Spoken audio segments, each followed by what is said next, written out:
चला गावदेवी वाकेश्वर किल्ला शिस्तबद्ध असं गोविंदा पथक पहिल्यांदाच 8 थर लावण्याचा प्रयत्न करतोय.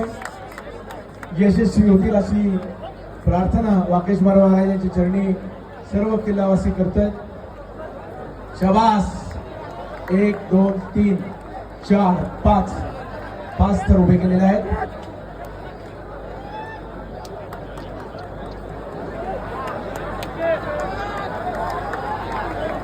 6 5.5 झालेले आहेत.